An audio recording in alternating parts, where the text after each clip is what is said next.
السلام علیکم دوستو، برصغیر میں صحابہ اکرام کی سیریز کے اگلی ایپیسوڈ میں خوش آمدید۔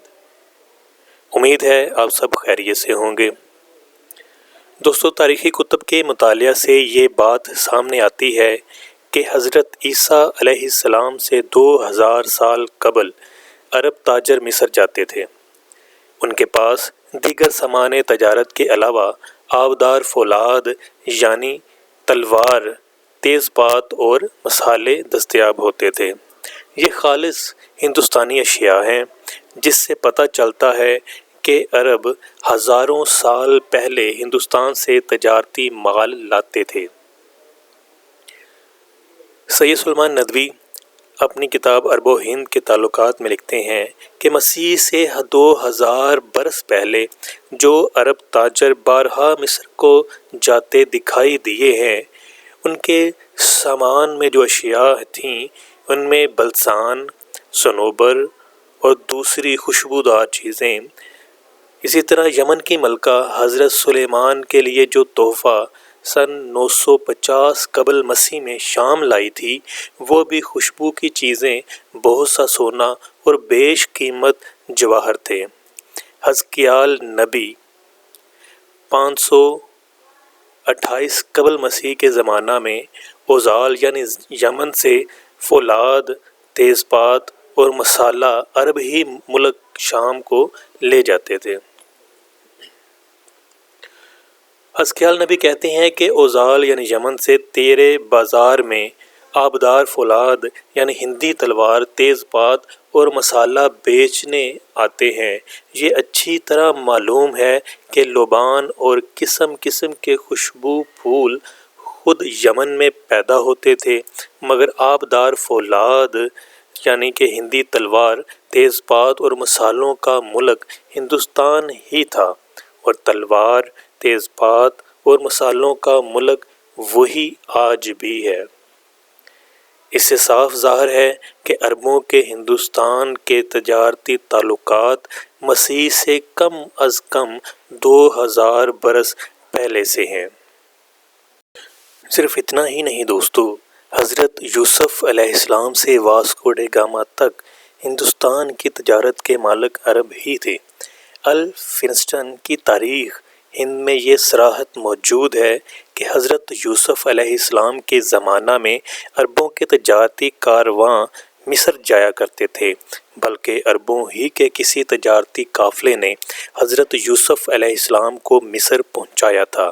الفنسٹن نے اس حقیقت کو تسلیم کیا ہے کہ حضرت یوسف علیہ السلام کے وقت سے لے کر مارکو پولو اور واسکو ڈے گاما کے دور تک ہندوستان کی تجارت کے مالک عرب ہی رہے ہیں۔ سید سلیمان ندوی کا بیان ہے کہ عربوں کا ملک 3 طرف سے سمندروں سے گھرا ہے۔ ملک میں آبادی کے مطابق کافی سرسبزی اور شادابی بھی نہیں۔ ایسا ملک قدرتی طور سے تجارتی ہوگا۔ پھر خوش قسمتی سے اس کی چاروں طرف دنیا کے بڑے بڑے ملک واقع ہیں، ایک طرف عراق، دوسری طرف شام، تیسری طرف مصر اور افریقہ، سامنے ہندوستان، ایک رخ پر ایران۔ ان تمام ملکوں سے عربوں کے براہ راست پرانے تعلقات تھے۔ یہاں ہم کو صرف ہندوستان سے بحث ہے۔ بحرین، عمان، حضرموت، یمن، حجاز، یہ مقامات ہیں جو بحر احمر، بحر ہند اور خلیج فارس پر آباد ہیں، اور قدرتاً انہی کو اس بحری تجارت کا موقع حاصل تھا۔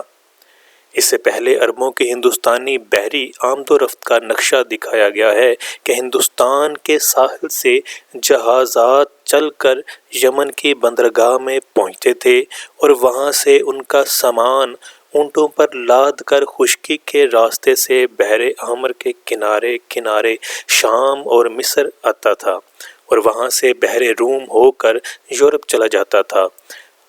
ہم کو جب سے دنیا کے تجارتی حالات کا علم ہے، ہم عربوں کو کاروبار میں مصروف پاتے ہیں، اور اسی راستہ سے ان کے قافلوں اور کاروانوں کو شام اور مصر تک آتے جاتے دیکھتے ہیں۔ اس وقت ہمارے پاس دنیا کی بین الاقوامی تاریخ کی سب سے پرانی کتاب تورات ہے۔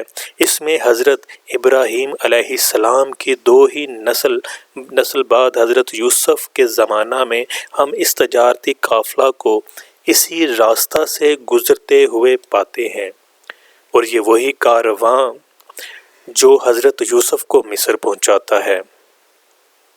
اس راستہ کا ذکر یونانی مورخوں نے بھی کیا ہے۔ الغرض حضرت یوسف کے عہد سے لے کر مارکو پولو اور واسکو ڈے گاما کے زمانہ تک ہندوستان کی تجارت کے مالک عرب ہی رہے۔ عربوں کو قدیم سے دنیا بھر میں جو بین الاقوامی تجارتی مرکزیت حاصل تھی وہ خوب واضح ہو جاتی ہے۔ ہندوستان اور دیگر دور دراز ممالک سے یمن اور وہاں سے مال تجارت کی مصر و شام ترسیل کے بارے میں عطا مبارک پوری رقم طراز ہیں۔ وہ کہتے ہیں کہ جنوبی عرب میں ہندوستانیوں کی بحری تجارت کا اہم مرکز یمن تھا، جس میں صنع، قصر، عمدان، مأرب، نجران اور عدن جیسے بڑے بڑے شہر شامل تھے۔ ابن خرد ازبا نے عدن کے بارے میں لکھا ہے، یہاں پر عنبر، عود، مشک ملتا ہے، اور سندھ، ہندوستان، چین، زنج، حبشہ، فارس، بصرہ، جدہ اور بحر کلزم کے سامان اور مال رہتے ہیں۔ یمن کی قدیم تجارت میں ہندوستانی اشیاء کی کثرت اور ان کی نکاسی کا اندازہ پوری کی تصنیف عرب و ہند عہد رسالت میں کے اقتباس سے یوں لگایا جا سکتا ہے۔ وہ لکھتے ہیں، قدیم زمانہ میں تجارت اہل یمن کے ہاتھ میں تھی، اور یہ لوگ تجارت میں غالب عنصر تھے۔ ان کے ہاتھوں حضر موت اور ظفار کے مال اور ہندوستان کی چیزیں شام اور مصر جایا کرتی تھیں۔ دوستو، یہ تھی ہماری آج کی ویڈیو۔ امید کرتے ہیں کہ آپ کو پسند آئی ہوگی۔ انشاءاللہ ہم نیکسٹ ایپیسوڈ میں عرب و ہند کی قدیم تجارتی شاہراہ کے نشیب و فراز کی کہانی دیکھیں گے۔ چینل پہ نئے آنے والے دوستوں سے گزارش ہے کہ وہ چینل کو سبسکرائب کریں، ویڈیو کو لائک کریں اور بیل آئیکن پہ کلک کریں تاکہ آئندہ آنے والی تمام ویڈیو کا نوٹیفیکیشن آپ کو مل سکے۔